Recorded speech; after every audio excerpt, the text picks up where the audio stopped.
سیاست کے اوپر ہونے کیا جا رہا ہے. آج بھی بیرسٹر عقیل ملک صاحب آپ نے ملاقات سہیل آفریدی صاحب کی نہیں ہونے دی. جو تصادم کی طرف بڑھ رہی ہے پی ٹی آئی اس کی ایک بڑی ریزن یہ بھی کہا جا رہا ہے. کیا یہ بات درست ہے؟ بسم اللہ الرحمن الرحیم. آسما بہن بہت بہت شکریہ.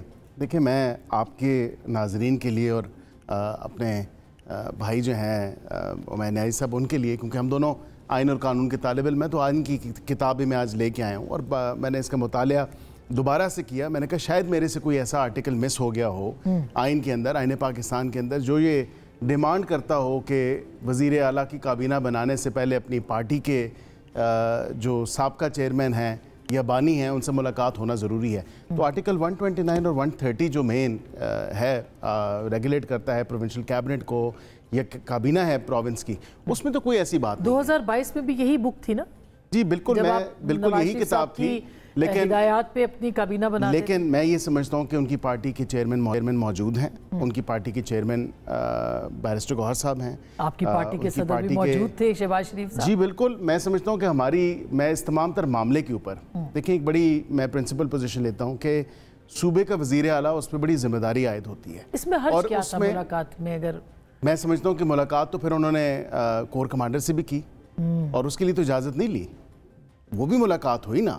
تو میں یہ سمجھتا ہوں کہ اس تمام تر معاملے کو اتنا پولیٹیسائز کیا جا رہا ہے، حالانکہ کابینہ کے جو فارمیشن ہے اس کو جتنا تعطل کا شکار کیا جا رہا ہے، تاخیر کا شکار کیا جا رہا ہے، اس سے صوبہ سفر کر رہا ہے.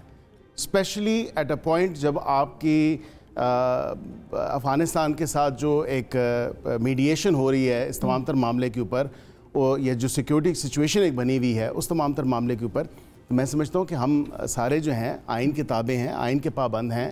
ہمیں اس چیز کو پولیٹیسائز نہیں کرنا چاہیے کہ ملاقات ہوگی تو کابینہ بنے گی. تو کور کمانڈر صاحب کی ملاقات جو تھی وہ ظاہر ہے وہ کہہ رہے ہیں کہ ہم نے کوئی رات کے اندھیرے میں نہیں کی، وہ چھپ کے نہیں کی، ہم نے ان سے کوئی ہدایات نہیں لی.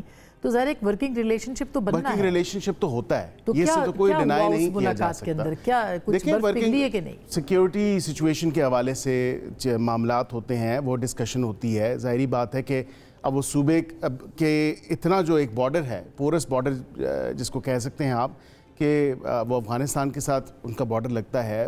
تمام تر معاملات جو ہیں، زیادہ تر دہشت گردی کے جو واقعات جو ابھی حال ہی میں جس کی تیزی آئی ہے یا لہر میں بہت زیادہ تیزی ہوئی ہے، اس تمام تر معاملے کے اوپر اگر آپ آسما بہن دیکھیں تو سب سے زیادہ کے پی کے عوام نے سفر کیا ہے. اور وہ کیوں کیا ہے؟ کیونکہ افغانستان کی سرزمین استعمال ہوتی ہے پاکستان کے اندر اٹیکس کرنے کے حوالے سے، ان کی پلاننگ کے حوالے سے. ٹی ٹی پی کو پشت پناہی وہاں سے کی جاتی ہے، ٹی ٹی اے کے حوالے سے، آئی ایس کے پی کے حوالے سے، ایف اے کے حوالے سے. تو صوبے کے تو وزیر اعلیٰ کی یہی تو اس کی ذمہ داری ہے کہ وہ اپنے صوبے کے باسیوں کا تحفظ کرے. اور اب جبکہ ایسا نہیں ہو رہا کہ کابینہ نہیں بن رہی تو آرٹیکل 234 کا نفاذ ہو سکتا ہے. دیکھیں میں یہ سمجھتا ہوں کہ جتنی بھی اس میں تاخیر ہوگی، زیادہ سے زیادہ اس کے امکانات ہو سکتے ہیں، کیونکہ صوبے کا وزیر اعلیٰ ہی اس نہج پہ لے کے جا رہا ہے اس تمام تر معاملے کو کہ وہاں پہ اب وفاق جو ہے وہ اور کیا کرے. کیا دیکھیے، وفاق کی جب ایک صوبے کی عوام کو لاوارث چھوڑ دیا گیا ہے، بے یار و مددگار چھوڑ دیا گیا ہے، ان کا کوئی جو ہے سروکار نہیں ہے اس حوالے سے کہ صوبے کی عوام کو کیا فیسلٹیز پرووائڈ کرنی ہے، ان کی سیفٹی، ان کی سیکیورٹی، ان کے تحفظ کے حوالے سے. تو آپ کہہ رہے ہیں کہ